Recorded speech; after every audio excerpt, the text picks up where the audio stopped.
¿Cómo están? Buenas noches.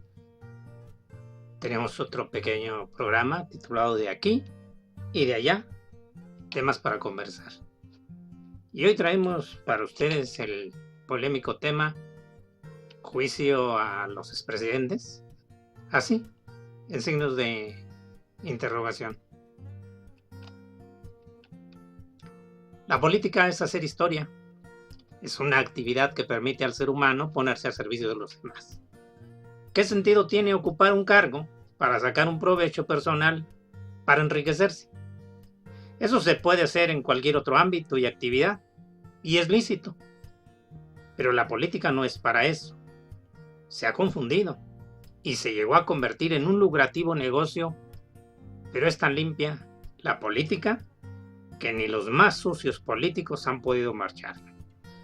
Una frase de Andrés Manuel López Obrador. Pues mire usted, en septiembre del 2020, seguramente algunos de ustedes recordarán que en algunos lugares de nuestra ciudad y de todas las ciudades de la República se instalaron algunas mesitas donde había algunos jóvenes entusiastas solicitando el que pudiéramos acceder con nuestra firma para intentar juntar los casi 2 millones de firmas que solicitaba el INE para poder tomar en consideración esta iniciativa ciudadana de juicio a los expresidentes. Esta era la propaganda aproximadamente en septiembre de 2020. También el presidente de la República hacía lo propio y él hacía la petición al INE y a la Suprema Corte de Justicia para que se considerara el juicio a los expresidentes. Pues bien, una vez que se contaron las firmas y vieron los señores del INE que había el interés necesario de parte de la ciudadanía y que llegaba también la petición por parte presidencial, pues no se atrevieron. Creo que podemos entender que el miedo a quienes los pusieron ahí pesó más. Y miren cómo revolvieron la pregunta. De una pregunta tan simple, ¿quieres sí o no que se enjuicie a los expresidentes? La pregunta quedó tan revuelta cual presidium académico de tesis doctoral para decir, ¿estás de acuerdo o no en que se lleven a cabo las acciones pertinentes con apego al marco constitucional y legal para emprender un proceso de esclarecimiento de las decisiones políticas tomadas en los años pasados por los actores políticos encaminado a garantizar la justicia y los derechos de las posibles víctimas? Vaya, hasta es cansado de leer y la respuesta es un sí o un no. Algo parecido así quedará la boleta que a final de cuentas autorizó el INE, que todavía la semana pasada pataleaba y decía pues que la consulta iba a salir limitada porque no tenían los recursos suficientes, a pesar de que esos señores hacen un tiradero de dinero de lo que no es suyo. Y bien, solamente instalarán aproximadamente el 33% de las casillas. Hay que estar despiertos para ver dónde va a estar nuestra casilla para ir a votar. Ir a votar. No importa que los señores directivos del INE digan, esta no es una consulta para enjuiciar a los presidentes. ¡Ah, caramba! ¿Qué no son ellos actores políticos del pasado? Sí lo son. Pero la pregunta es más abierta, no solamente sirve para solicitar un juicio a los expresidentes, sino también a aquellos que tuvieron en las manos algunas decisiones importantes, llámese gobernadores, secretarios de Estado, presidentes municipales, diputados, senadores. Está un poquito más abierta, pero no podemos decir categóricamente, como decía el señor Lorenzo Córdoba, no es una consulta para esto. Sí, señor, sí lo es. Lo es también para lo otro, pero estos señores también fueron actores políticos. Esta consulta popular se va a llevar a cabo el 1 de agosto Igual como las elecciones para elegir a algún cargo, a algún político, entre las 8 y las 18 horas, las 6 de la tarde, pues estaremos celebrando esa democracia con esa pregunta que podemos interpretar nosotros así de una u otra manera para no hacer tan cansada la pregunta y en términos coloquiales plantearla. ¿Estás de acuerdo, sí o no, en que se enjuicie a los expresidentes y otros actores políticos que han tomado decisiones en contra del pueblo, que han afectado a una parte de la población muy importante? Quizás todos de nosotros hemos sido afectados y no nos hemos dado cuenta. Por la verdad y la justicia, en la consulta de este 1 de agosto, vota sí. Sí. Juicio sí. Impunidad no. Este señor que malgobernó al país, Carlos Salinas de Gortari, entre 1988 y 1994, pues puede ser acusado de muchas cosas, entre ellos el fraude electoral para usurpar la presidencia. Acordémonos, el candidato por un frente opositor, encabezado por Cuauhtémoc Cárdenas Solórzano, que fue arrebatada la presidencia para acomodar a este señor. Privatizó la banca nacional, hizo grandes negocios allí con sus cuadernos, con sus amigos, y pues no solamente es privatizarla con legalidad y con justicia, sino que hizo grandes negocios con sus amigos. Desmanteló la industria nacional, privatizó Telmes, Imevisión, Altos Hornos, las puso en manos de sus amigos para que después las malbarataran y las volviera a adquirir el Estado. No Telmes ni Imevisión, pero sí Altos Hornos. Todavía estamos viviendo el problema.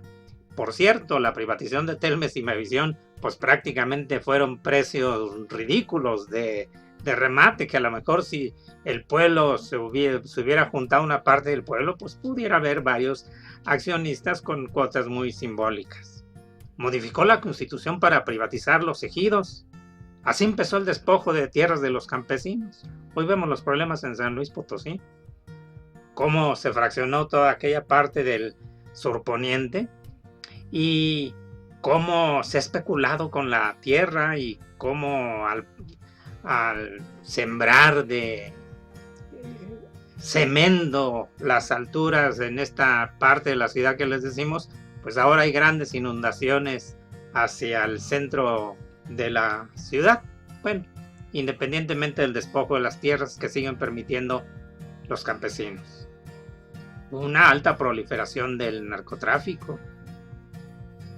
A través de su hermano, en Niconza, se distribuyó leche contaminada del accidente de Chernobyl.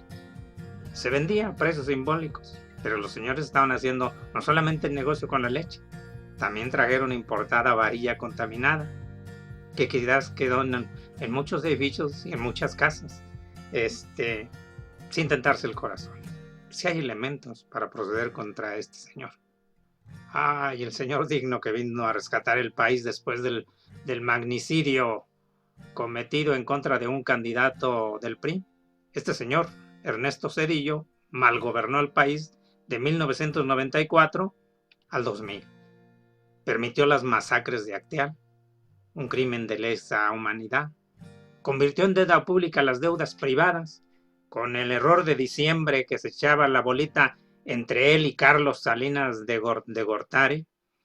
Pues inventaron el FOBAPROA, Fondo de Protección al Ahorro Bancario, que pues era para proteger a los amigos, a los dueños de bancos, que independientemente de que estaban protegiendo su dinero, pues también se los retribuyó el Estado con nuestros propios impuestos. Hoy seguimos pagando esas deudas. Todavía ni siquiera alcanzamos a pagar la deuda. Estamos pagando puros intereses. No sé cuándo se vaya a terminar, pero nuestros hijos y nietos seguirán pagando esta verdadera rapacería de este señor y los políticos de entonces. El hambre estaba dura, privatizó ferrocarriles nacionales, nos engañó. Miren, ya no es necesario que haya ferrocarriles, no es necesario que la población se mueva en esta vía de acceso. Tenemos aeropuertos, aviones, que son las vías modernas para movernos. Bueno, a los mismos que les vendió. Él se hizo socio de la empresa y conservó un gran número de acciones. No recuerdo si tiene el 51 o el 49% de la Kansas City. Además, es integrante del consejo de administración de la empresa ferroviaria Union Pacific. O sea, sigue ganando enormes cantidades en millones de dólares, no de pesos. Le fue bien en el negocio solamente a él. La devaluación de casi el 100% de nuestra moneda por el llamado error de diciembre. Allá como por el 94, pues 94, 95, nos despertamos y nos decían, fíjate que de la deuda que tenías ayer de tu casa y del carro que estabas pagando en abonos, ya no debes 100,000 pesos, ahora debes 200,000 pesos. Varias gentes perdieron sus casas, perdieron sus bienes por culpa de este señor. El señor que pues engañó a más de medio México, presentándose como el gran salvador, pero un gran salvador de la rapacería, para apropiarse del dinero público. Ahí están los casos de corrupción, el primerito, el Toallagate, enciclopedia, promotor de los negocios de sus hijastros, los hijos de Marta Sagún, su esposa, crímenes de lesa humanidad perpetrados en Oaxaca durante el conflicto magisterial en 2006 y en Atenco, cuando el señor se empecinaba en construir allí un aeropuerto. Los campesinos no se dejaron. Promotor del fraude electoral desde 2006 y promotor del maltrato de mucha gente. Yo fui testigo como aquí en San Luis Potosí a una señora que se le acercó a pedir ayuda casi cuando llegó como presidente de la República, solicitaba ayuda para su esposo y le dijo, es que están acostumbrados a que se les dé y no se les debe dar, se les debe enseñar a pescar. Y además, yo no soy empresa, ve allá a las empresas, manda ya a tu esposo a que consiga trabajo. Pero los señores nunca aprendieron a pescar tampoco. Estaban dependiendo y siguen dependiendo. Dependían de la pensión de los expresidentes, pero el señor se hizo de varias plataformas petroleras, de varios medios de transporte para mover energéticos y pues sigue viviendo todavía a costas de esos negocios. Otro señor que malgobernó al país, Felipe Calderón, entre el 2006 y el 2002. Imposición a través del fraude electoral que hoy no quieren reconocer los señores del INE. Responsable de la peor crisis humanitaria que se ha vivido en México. En la época reciente hubo matanzas, ejecuciones extrajudiciales, desapariciones forzadas, torturas de miles de personas, así como su alianza con el cartel de Sinaloa para trasegar droga a Estados Unidos. Acuérdense que por ahí está en la cárcel Genaro García Luna y acaban de detener a este señor Palomín. ¿En manos de quién estaba la justicia en tiempos de este señor y de Vicente Fox? El operativo rápido y furioso de la iniciativa Mérida, en acuerdo, en lo oscurito con los Estados Unidos. Casos de corrupción como la Estela de Luz, la refinería Bicentenario, que solamente existió en su mente, pero que solamente es una parda muy grande que existe. Y ahí empezó el caso de corrupción de Odebrecht, que después continuó con Peña Nieto. La insensibilidad en el caso de la guardería ABC, donde estaban involucrados parientes de su señora esposa, y la masacre de Villas de Salvarcar, que no se nos debe olvidar. Lo más reciente, Enrique Peña Nieto malgobernó el país del 2012 al 2018. Muchos jóvenes de entonces se emocionaron, sobre todo jóvenes de sexo femenino, diciendo que venía un buen cambio para México. Pues miren nada más lo que nos llegó. Crímenes de lesa humanidad en Ayotzinapa, en Tlatlaya, en Tanguato, múltiples casos de corrupción. Ahí tenemos, explotó lo de Pemex Odebrecht, la compra de agronitrogenados, Fertinal, la Casa Blanca de su señora esposa, las reformas estructurales en contra del país, la reforma energética, la reforma de Pemex, que no iban a privatizar ni un tornillo, la reforma educativa, que el problema no es ese, sino que solamente se hicieron pensando en los empresarios corruptos. No es delito ser empresario, es delito ser empresario corrupto. No se nos olvida la represión a los maestros. Juicio a los expresidentes. Sí, adelante con la consulta popular.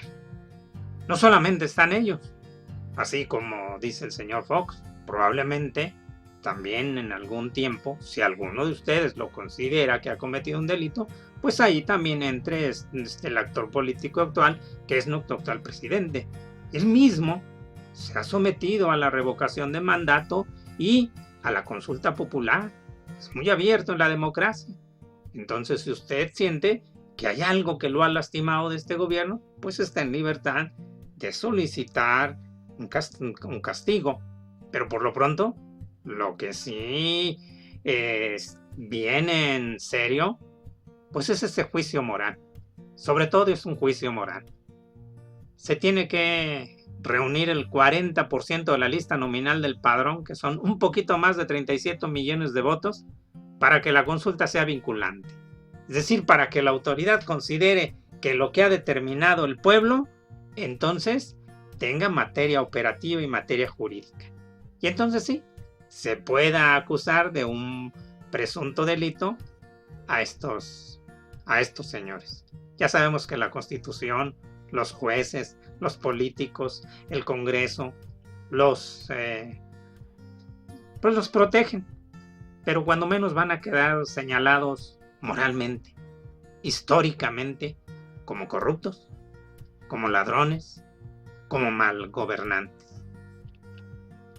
Pues a pesar del INE, salgamos a votar este domingo. La consulta va, el poder está en manos de nosotros, de ustedes.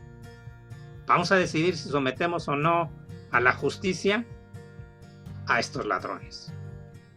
Muchas gracias. Hasta luego.